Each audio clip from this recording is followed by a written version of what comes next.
väike näitleja tüdruk. Kuidas on sinu nimi? Anette. Anette, kes su sellise kostüümi pani niimoodi? See ei käi nii. See käib nii. Et kui sa käed üles tõstad, et sa ikkagi kaugele paistad, et sa kollane oled. Nii, Anette on meil Päike ja tuulepoisi nimi on meil Raimond on meil Tuul. Nii, siiapoole. Nii, sina oled siin. Nii, ja tüdruk on meil mängult üldse peidus praegu. Tüdrukut pole näha, mängult siin on kardin ees. Nii, seisa seal. Ja hakkabki pihta. Ühel ilusal kevadhommikul, kui päike oli kõrgel taevas, mis me pidime tegema? Sai Tuul väga vihaseks, et päike on väljas. Ja ütles, kuule Päike. Mu poelega. Kuule Päike. Päike ütles, no mis on? Mul tuli üks mõte. Mis mõte? Teeme õige võistluse.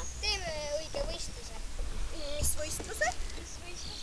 Noh, et vaata seal eemal on see tüdruk. Et teeme niimoodi, et see, kes sellel tüdrukul vesti seljast võtab, see on võitja. Ja saab kogu aeg olla nähtaval. Päike ütles, hea küll teeme nii. Päike sillerdas taevas. Tuul hakkas puhuma. Puhus. Aga tüdruk jalutas ringi metsal. Jalutas ja keksis. Aga tuul puhus veel kõvemini. Teie ka, väiksed tuulepoisid. Puhuge. Nii et tüdrukul lausa vest lendas seljas, nii kõvasti puhus. Tüdrukul hakkas nii külm, ta tõmbas kohe vesti niimoodi endale hästi ümber ja läks ja kuuse alla maha, sest tal oli nii külm. Ja siis ütles Päike, jäta järgi. Ja tuli pilve tagant välja ja hakkas paistma. Mis teie teete? Tüdruk vaatas, et Päike tuli välja, tuli kuuse alt välja.